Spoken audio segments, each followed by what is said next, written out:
Dans les vastes étendues lapones, un spectacle silencieux se déroule, orchestré par Dame Nature elle-même. Lentement, la glace immaculée, jadis reine de ces contrées nordiques, cède sa place à la terre endormie. Et les arbres, engourdis par des mois de sommeil hivernal, reprennent vie sous la lumière du printemps. Mais c'est dans le ciel que se dessine le plus saisissant des tableaux. Le soleil, autrefois fugitif, promène ses rayons dorés sur la lande infinie, inondant les paysages d'une chaleur réconfortante. Très bientôt, il se refusera à plonger sous l'horizon pour nous offrir des jours sans fin.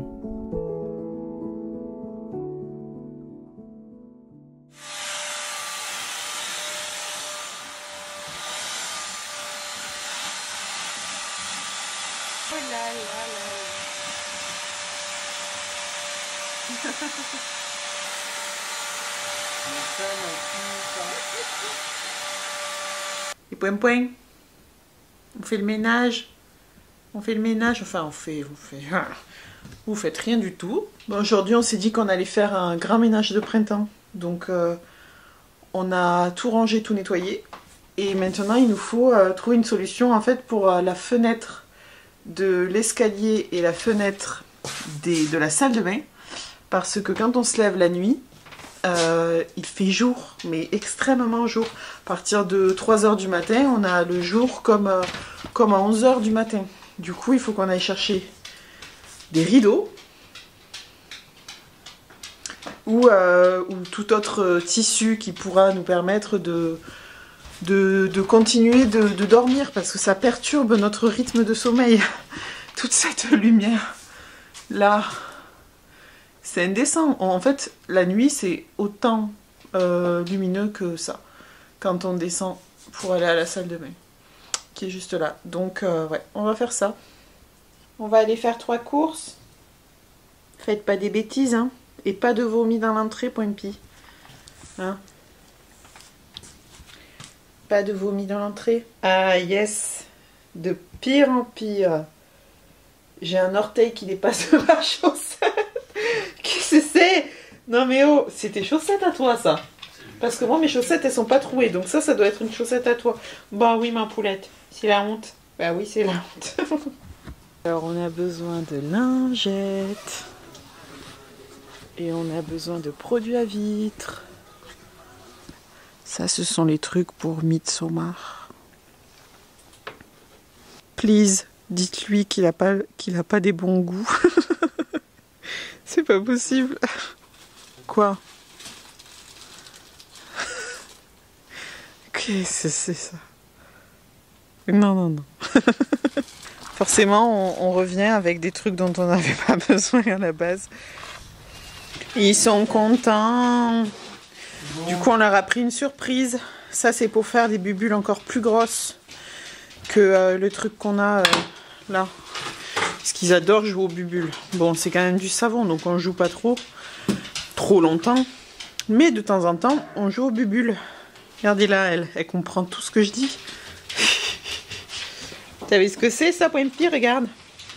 Tu veux qu'on aille essayer?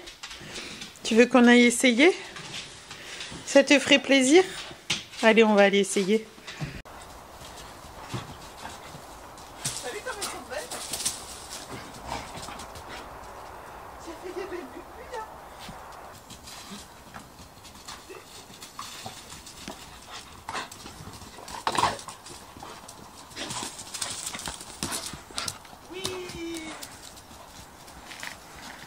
On est mardi et avant d'aller sortir les Poimpi, je voulais vous montrer du coup ce qu'on a fait hier pour empêcher la lumière de passer. On n'a pas trouvé de rideaux, mais on a trouvé du tissu à côté. Là, ils vendent pas mal de tissus comme ça au mètre. Voilà, donc c'est un tissu occultant. C'est moche, mais en attendant, ça fait le job. Et il faut qu'on achète du coup des vrais stores ou des vrais rideaux, mais quelque chose vraiment qui bloque complètement la lumière comme ça. Ça, franchement, c'est très bien. Ouais. Ça bloque vraiment bien la lumière. Et donc, on avait fait pareil dans la salle de bain. Et regardez comme c'est noir, alors que dehors, il fait jour. Enfin, dehors, c'est très lumineux, quoi. Depuis... C'est qu'on peut pas les enlever la journée. Si, on peut les enlever. On les a mis avec du scotch double face. On peut l'enlever, hein. Il n'y a pas de souci, le tissu, on peut l'enlever. Par contre, quand on va décrocher le scotch, est-ce que ça va arracher la peinture de la fenêtre? Ça, je sais pas. Il fait que 2-3 degrés. Il y en a marre. On a même eu de la neige ce matin. Il a neigé. On est le 6 ou le 7 mai, je sais plus. On est le 7 mai, je crois. Il a neigé.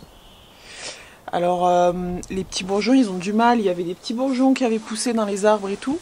Mais ils ont gelé entre-temps. Allez, on y va. Ils ont gelé, donc les arbres se battent comme ils peuvent pour faire sortir leurs petits bourgeons. Comme le lilas qu'on a ici. On a un sublime lilas qui avait bourgeonné, vert et tout. Et puis les bourgeons sont morts. Donc je sais pas trop comment ça va se passer. Bon après, ils nous ont pas attendus, hein, ça fait des années qu'ils sont là, donc ils gèrent. Mais là on a hâte qu'il fasse un peu plus beau. Mais normalement d'ici une semaine, 10 jours, on a vu un petit 20 degrés là. Donc on croise les doigts.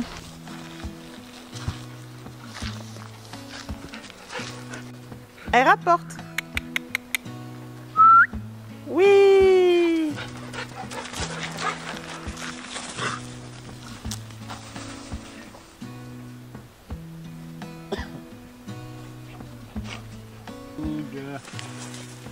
Au revoir les pointilles. Bon ça du coup ce sera pour faire un petit feu de cheminée ce soir parce que là on a des températures quand même négatives encore. Il a même neigé aujourd'hui. Un petit peu ce matin, ouais. Donc on va se faire un bon feu de cheminée ce soir. Hein ma poulette? Avec un bon film. Ça va faire du bien. Bah oui. Donc à partir de vendredi? Vendredi il fait 8.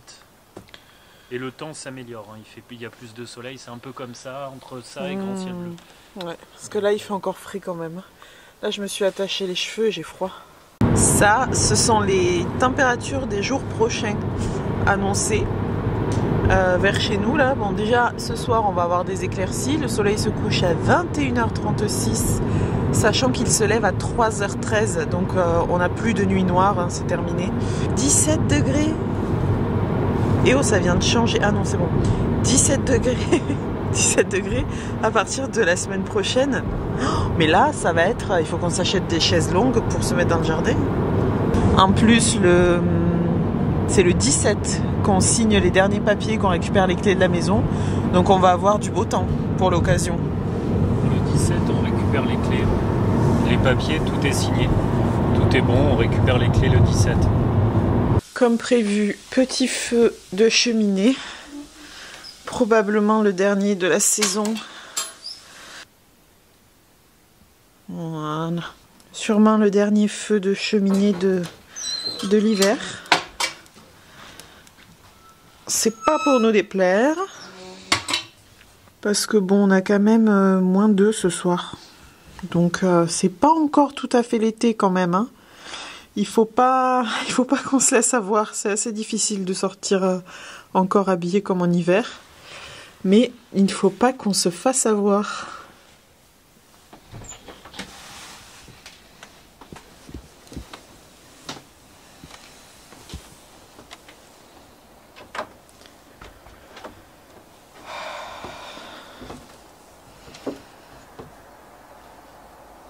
Il est à peu près 4h moins 10, je dirais.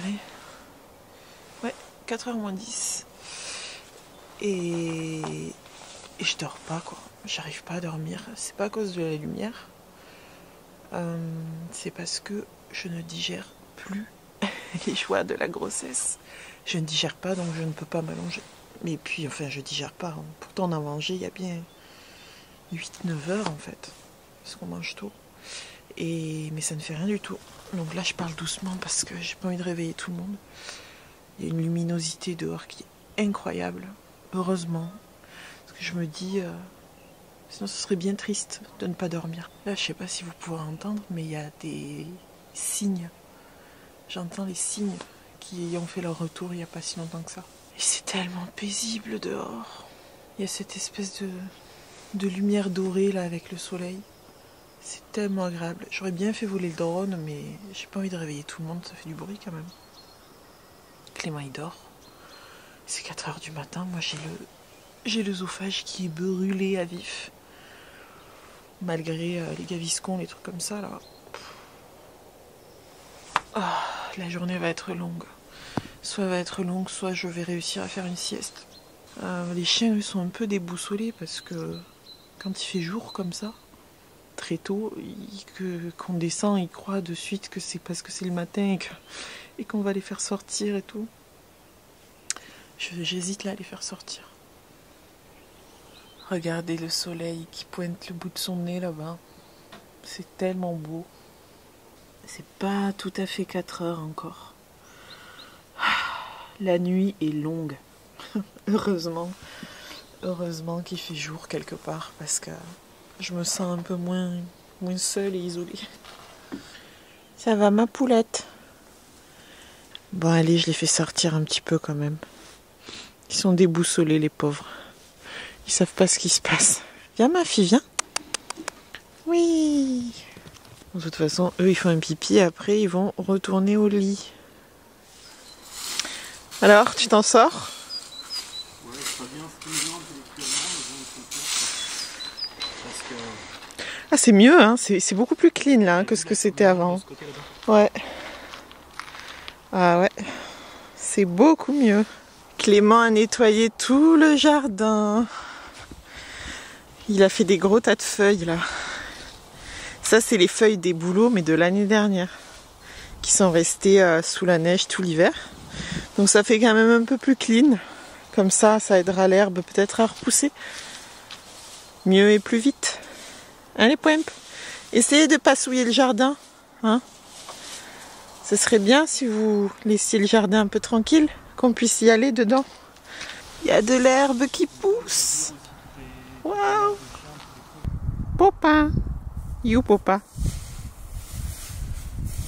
Je n'ai pas repris la caméra hier après mes péripéties nocturnes parce que j'ai réussi finalement à m'endormir vers 7 h du matin.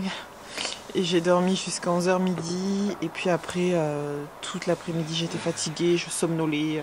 C'était pas l'idéal, quoi. Donc j'ai pas fait grand-chose pour ne pas dire rien du tout.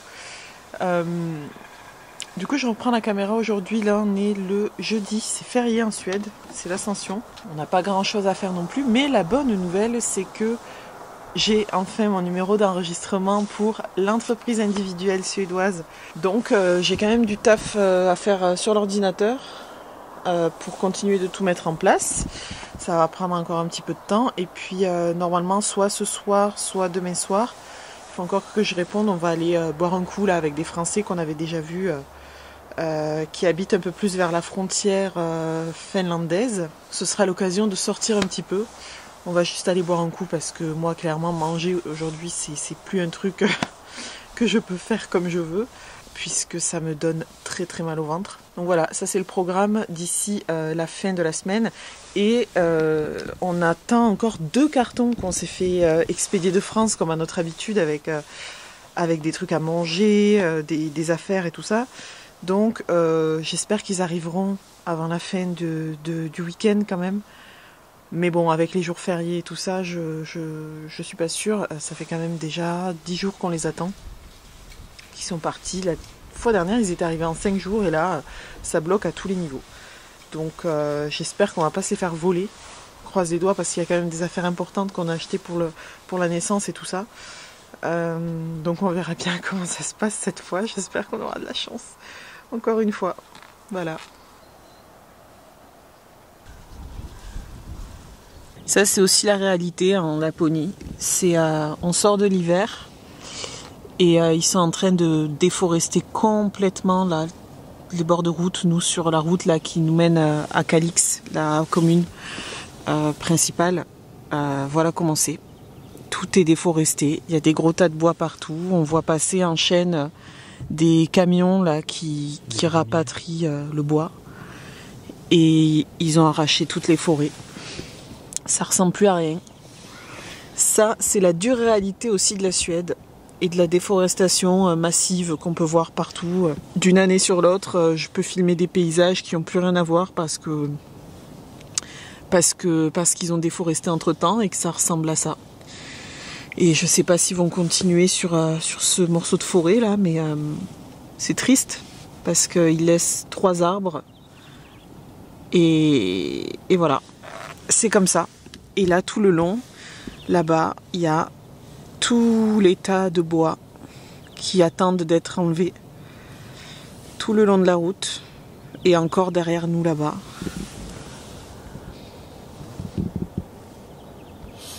Voilà, voilà, bienvenue en Laponie. La Laponie, c'est pas que le Père Noël, malheureusement. C'est bien triste tout ça. Ouais, c'est triste. Parce que les paysages, eh ben, ils ressemblent plus à ce qu'ils étaient.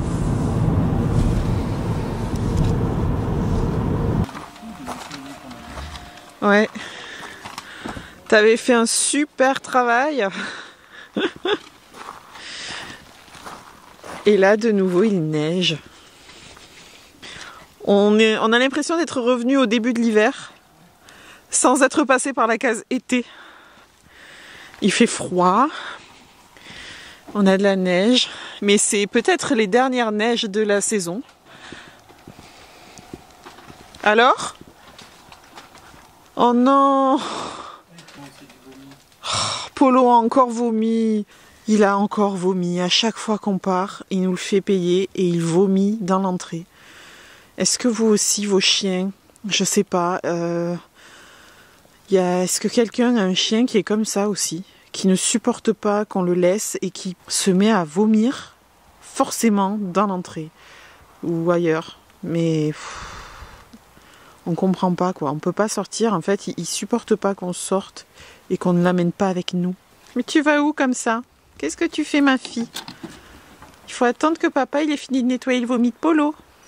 Ben oui, tu le vois, il est encore derrière la porte. Il faut lui dire de pas vomir, parce que ce chien il a 5 ans, mais c'est comme s'il en avait 2 mois. C'est un bébé?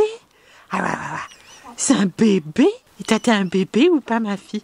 T'as un bébé? Comme si on avait que ça à faire et que c'était notre passion.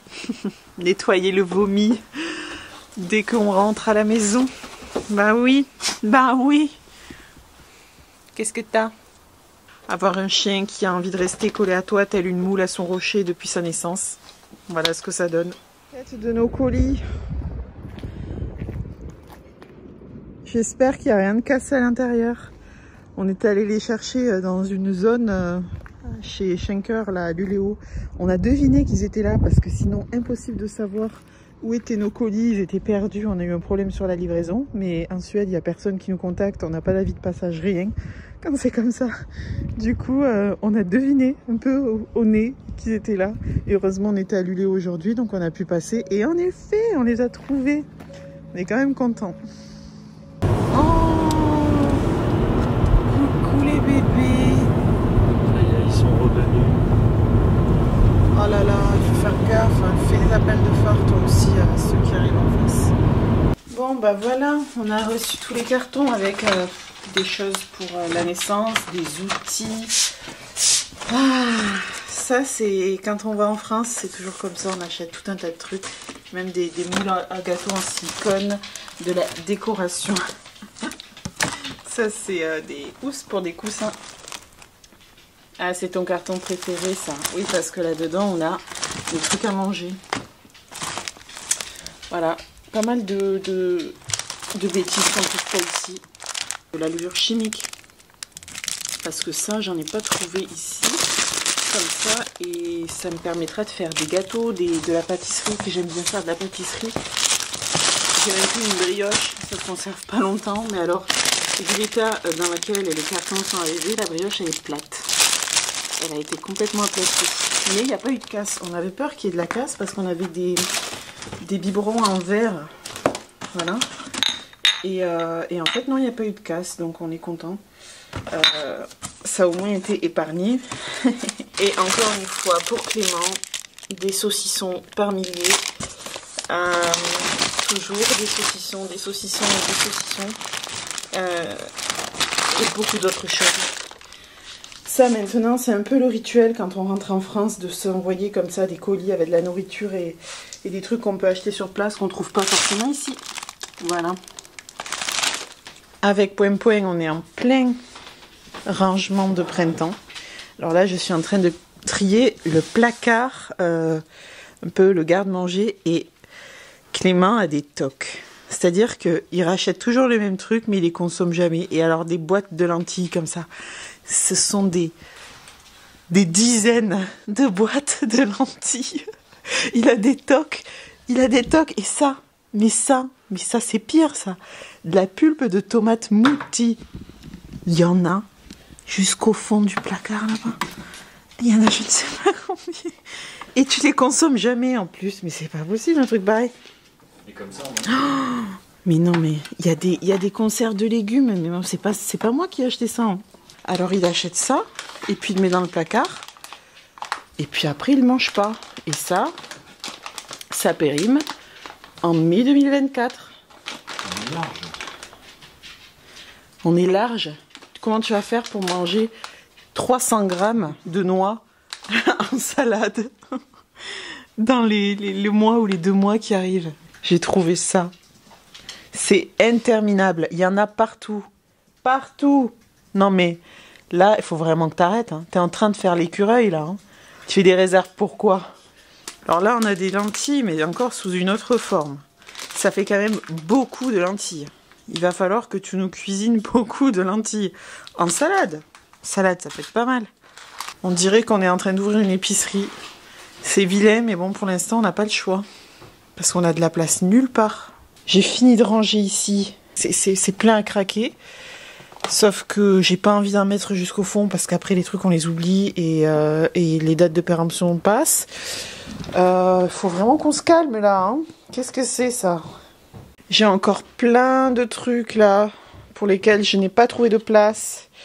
Sachant que quand on commence à vider les placards pour les ranger, en fait, c'est y en a de partout et après à la fin on sait plus quoi mettre où. Et voilà ce que ça donne. Et là, je sais pas. Il y en a partout. Je dois filmer ça parce que j'ai jamais vu ça. Je fais que recevoir des alertes. Tempête géomagnétique, G4, KP8. Ok, c'est exceptionnel, quelque chose comme ça. Mais il fait jour et nous n'avons plus de nuit. En gros, ça signifie qu'il y a une activité solaire qui est très très très forte en ce moment. Avec trou coronal, donc des éruptions solaires, des trucs qui se passent que très rarement. Et ça se passe évidemment alors que nous n'avons plus de nuit. Donc nous ne verrons pas les potentielles magnifiques aurores boréales qu'on a en ce moment au-dessus de notre tête. Parce que c'est pas parce qu'on les voit pas qu'elles ne sont pas là. Et elles sont bien là probablement, mais on ne les voit pas. Mais peut-être que en France, je sais pas, en France vous reverrez peut-être des aurores boréales cette nuit, ou en tout cas un peu plus au sud en Europe, peut-être Allemagne, Royaume-Uni, sud de la Suède, je sais pas trop. Peut-être que dans les zones où il y a encore des nuits noires, franches, vous verrez des aurores boréales, mais nous, je pense qu'on verra rien malheureusement. Et c'est tellement dommage parce que c'est vraiment la première fois que je vois un truc pareil et que je reçois autant d'alertes à l'aurore boréale.